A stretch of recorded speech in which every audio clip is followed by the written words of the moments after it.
Magandang gabi sa ating lahat, no, mga kaibigan, no, mga kapwa kong mga mananampalataya.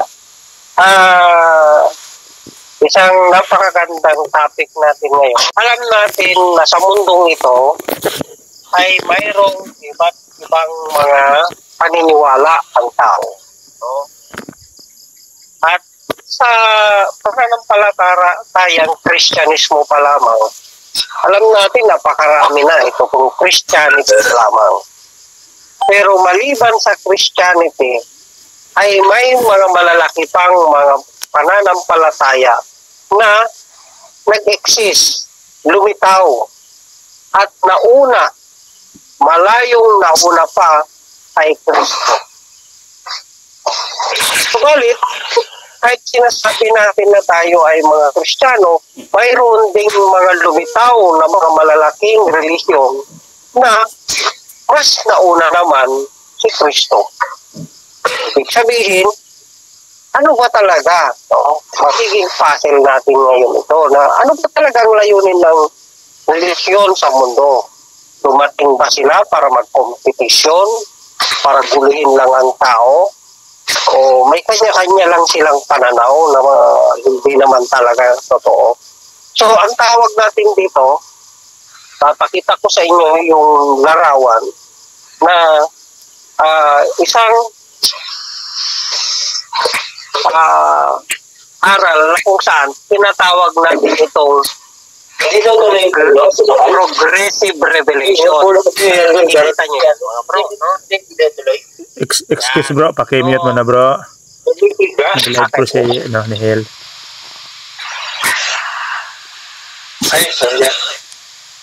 Okay na po. Ay, sorry, nakalayo pala ako. Tuloy mo lang bro, tuloy lang. Bro Nihel. Okay. So, may pinapakita ko ngayon sa aking stream na tinatawag na progressive revelation. So, makikita na God, and the religion is one, the life is one.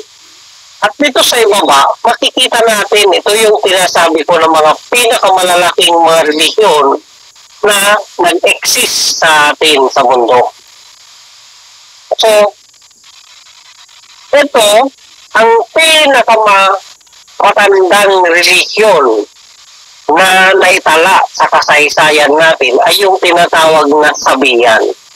Alam niyo ba na yung sabihan ay even sa Torah, sa Quran, what I mean, ay binabanggit ito, pero parang wala lang, parang dinadaanan lang ng salita ito. No? Dinadaanan lang ito. Ang sabihan. Ang sabihan ay lumitaw 5,000 before Christ. Yan. Ang kanilang sugo o manifestation of God ay unknown. No? Hindi na masyadong nakilala kasi napakalayo na niya talaga kasi sa kapanahunan natin.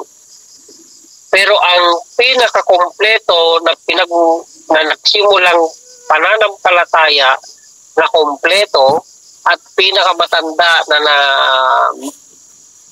nandito ngayon na nalalaman natin ay yung mga Hindu.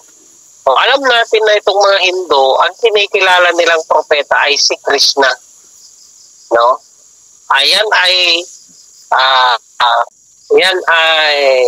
lumitaw siya 2,000 before Christ. Ang kanilang holy book is tinatawag na Bhagavad Gita. So, wait lang. Makikita natin na sa kapanahonan ng mga Hinduismo na kinikilala nila si Krishna, mayroon silang tinatawag na holy book, which is the Bhagavad Gita. So, in the short, para hindi tayo masyadong magiging mahaba, nandyan din sumunod si Moses, no? 1,300 before Christ. Na ang kanilang holy book, yung Torah o yung Old Testament kung tawagin natin. At si Moses at si Jesus, hindi sila magkasunod na propeta na dumating. Ang sumunod na propeta after ni Moses ay si Zoroaster. 1,000 before Christ. Ng kanilang holy book ay yung tinatawag na Avesta. At ang sumunod kay Zoroaster ay si Gautama Buddha o itong mga Buddhist kung tawagin natin. So, lumitaw siya 560 before Christ. At ang kanilang holy book, tinatawag ay yung Tripitakas. So kung titingnan natin, marami palang nag-exist sa mga sugo, no? At may kanya-kanya silang mga holy book. At lahat ng mga yan ay nag-claim na sila ay mula sa isang katotohanan. Na kung minsan ang mga tao dito na nagkaroon ng pagtatalo-talo at nag-aangkinan na kami ang tunay, kami ang totoo, kami ang tunay na mga isinugo. Subalit, kung ating pag-aaralan, lahat pala sila, alam nyo ba na lahat ng mga sugong ito ay may mga propesiya sila? Okay. Hindi lang pala si Kristo yung nagsasalita na darating. Alam nyo ba na si Zoroastrian ay nangako siya sa pagbabalik ng tinatawag niya na Uzidarma o yung Shiabaram. So kaya ang mga Zoroastrian ay naghihintay sa pagbabalik ni Zoroaster. No? Ang mga Muslim naghihintay din sa pagbabalik ng tinatawag na Qaim o yung the Imam Hussein o yung Mahdi. Sa Sunni, Mahdi, no? Sa Christian, alam natin, andyan yung John the Baptist and Christ, Elijah and Christ, na tinatawag din natin. So, sa Hudyo, andyan din yung tinatawag nilang pagbabalik ng Messiah ben Joseph and Messiah ben David, at saka si Elijah, o si Elias at ang Messiah. Na hanggang ngayon, lahat ng mga sugong ito, lahat ng mga relihiyon ito, naghihintay pa rin. No, lahat pala. Subalit sa aral ng Baha'i Faith, ipinapakita na dito na ang mga relihiyon pala na ito ay hindi lumitaw para magsalungatan. No? So katulad ng sinasabi ko kanina, lahat sila ay may kanya-kanyang kapanahunan. Ay nga may tinatawag na BC at AD. So ibig sabihin may mga nauna at may mga nahuli. Na kung pag-aaralan natin ang kanilang mga holy book na dala-dala ay mayroong tinatawag na progressive. Ibig sabihin, umuunlad ang kanilang aral. It is a progressive, kung kaya nga kung tawagin ng mga Baha'i, ay progressive revelation of God. Meaning to say, aral na mula sa Diyos na ito ay umuunlad sa panahon, bawat panahon. It is 1,000 years ang kanilang pagitan. Tuwing ang Diyos ay nagpapadala ng kanyang mga sinusugo. So ito, yung isang aral na kailanman hindi pinag-aaralan ng mga relihiyon. Hindi nila pinag-aaralan na tungkol sa paano lumitaw ang mga relihiyon sa mundo natin. No? Madalas, nakapokus lang tayo kung anong relihiyon na dala natin. Yun na lang yun. So, doon lang tayo. So, ngayon, sa Baha'i Faith, ipinapakita na ang lahat ng mga relihiyon na ito ay mayroong isang layunin. Kaya nga tinawag namin itong progressive revelation kasi ito ay kahalin tulad ng isang paaralan. Ang tao, habang tayo ay nag-aaral, tayo ay patuloy na umuunlad sa pagpapaunlad ng kaalaman at kaisipan. At ang religion, yan din ang ginagawa niya sa atin upang tayo ay iangat sa antas ng espiritualidad ng mas mataas kaysa sa mga nakaraan. Kaya nga, sabi ni Baha'u'llah, men had been created to carry forward an ever-advancing civilization. Hindi ba sa mundo natin, alam natin na tayo umunlad. Diba? Lahat ng bagay ngayon, alam natin kung ikumpara natin nung nakaraan, tayo umunlad. At yan din ang religion. Lahat tayo ay paunlad. at hindi ibinigay ang relihiyon na isang permanente lamang. Kaya nga lahat sila may mga prophecy ng katuparan ng pagbabalik. Ayan, bibigay ko na yung time para sa question and answer natin. Kasi kaya kong i-explain ng mas mahaba pa sana yan. Kaya lang medyo busy ako. At gusto ko magkaroon na lang tayo ng question and answer. Okay, thank you mga bro. Thank you po. Question-and-answer na muna tayo. Maraming salamat, Bro Nihil. Ako pag-explain dito. Maraming salamat, Bro Nihil, sa napakagandang ideya na nagmula po sa Bahay Faith. So, ready na po ba ang bawat isa na magtanong? Sino po yung gustong magtanong kay Bro Nihil?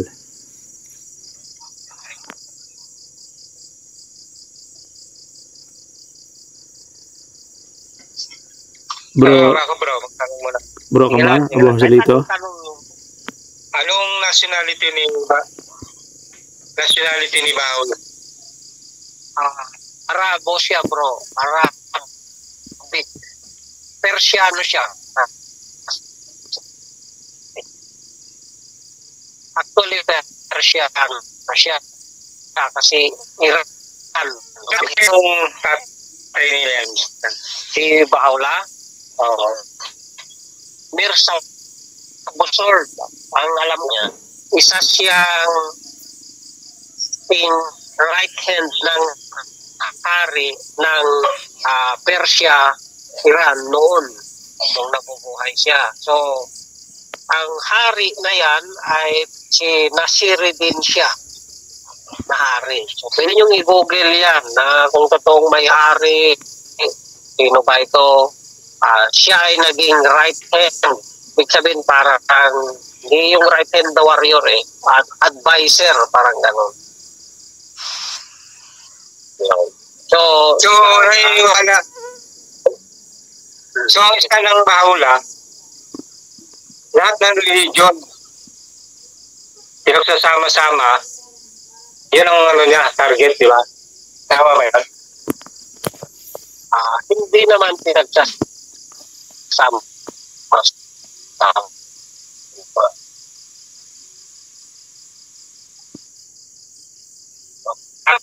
Na ang life parang ganito bro, hindi natin pwedeng pagsamahin yung elementary, high school, college, hindi pwedeng magsama-sama yan, pero iisa ang layunin. Pero naniniwala ka na ang ano talaga niya oneness of God saka oneness of humanity. Yes. Okay. Ibig lang sabihin, pag sinabi natin oneness of religion, hindi para pagkaisahin na isa na lang yung religion natin. Bagkus ay magkaroon ng pagkakaintindihan, pagkakaunawaan. Yun yung kahulugan ng oneness na yan. Hindi oneness na maging isang religion na lang lahat. Dalawa yan. Di ba ang turo niya, lahat ng religion, bahagi ng revelasyon sa kanya mula sa Diyos. Yes. Na, kusa nga na, tinatanggap lahat niya yun. Na panahon may mga sugo. Yes, di ba? Mapo bro. Hanggang siya ang pinakahuling sugo siya, di ba? Okay. Sa ngayon, ayon sa yung huli, pero hindi itinuturo ng Bahay Faith na siya yung huli at wala na. Hindi namin tinuturo. Pero yan ang pinaka-most ngayon. Pero nang start niya talaga ngayon, di ba? Siya yung parang makakagisnan natin at wala pang pwedeng darating. Wala pang sumusunod sa kanya, di ba? Wala pa. Tsaka pero may darating after 1,000 years. Yan ang turo sa Bahay Faith. After 1,000 years, may darating ulit. Kaya ang tama ba yung na pangarap ni Maula na magkakaroon ng unity lahat ng religion? Di ba yan ang sabi niya? Oo, totoo yun bro. Actually, yan ay isang katuparan na siyang magiging pinaka mataas na antas na makakamtan ng tao. Sabi mo, bro, katuparan, natupad na po. On process pa lang tayo, bro. Kasi ang Baha'i Faith ay nasa 200 years pa lang mahigit. So, anong batayan niya na yung, iba-ibang religion, Buddhism, Buddhism, Christianity, lahat ngayon umilan lalo. Anong batayan niya dyan na mag-unite yan, yung sarili niya? Okay. Actually, yung mga binanggit mo, nandito lahat sa tinatawag natin sa panahon ni Jesus Christ yan. No? Nandyan lahat yan. Tulad ng tinuturo ko ngayon. So, anong batayan mo, Biblia? Okay. Yung lahat ng mga binabanggit mo na nandun sa paniniwalang Kristyanismo, isa lang sila kung tutuusin. No, magkakaiba o magkakasalungatan lang sila the way ng pagkakapaliwanag. Pero ang katotohanan, isa na sila. Dahil isa lang yung belief nila, isang Holy Book, isang Jesus Christ. Ang tanong ko, bro, kung anong batayan na pag yung lahat ng reliyon magkakaisa? Sana kasi yung... Lahat ng Holy Book. Lahat ng Holy Book Anong ay Holy Book? magiging batayan natin.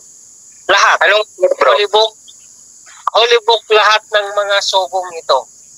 Anong Holy Book na sinasabi? Lakas, Zenda Vesta, Old Testament, Quran, Bayan, Kitab Akdas. Lahat Ibig yan. sabihin lahat ng libro na ginagamit batayan ng halimbawa, yung Torah, Torah ng Muslim, di ba? Tapos Yes. Biblia. So doon nakabati yung paniniwala ng Bahula na magkakaisa yung lahat ng religion. Tama? Okay. Ang basihan ng aral ay manggagaling sa aral ng Panginoon. No? At pinapatunayan ito ng mga aral ng mga nakaraang mga Holy Book. Di nga bro, anong mga Holy Book? Basihan? Kasi sabi nga Kasi walang Holy Book, tandaan mo walang Holy Book na nagsabi na lahat ng religion ay isa, wala. So, sino ang nagtuturo ngayon nito? Si Baha'u'llah. O paano niya napatunayan? Ayon sa mga turo ng mga nakaraan. Kasi ang tanong ko, pagkakaisa yung lahat ng religion Di ba, yan ang pangarap ko Di ba, lahat ng religion. Pag-iisahin niya. Actually, hindi. Ano ang batayan yun? Sabi mo, Holy Book. Ano yung Holy Book na yun na binabanggit mo talaga? Dala ni Baha'u'llah, may sarili siyang Holy Book. Ngayon, ang sabi mo, anong batayan? Hindi bro, ang sabi ko, ano yung Holy Book po? Anong Holy Book po? Wala po bang pangalan yung Holy Book na yun? Kitab Akdas, Kitab Akdas. Anong itabiyak? Ano po yun? Ayan. Ano ba yan? Written? Libro talaga yan, bro. Gawa ni Tuto po. Ayan. Ni Baha'u'llah.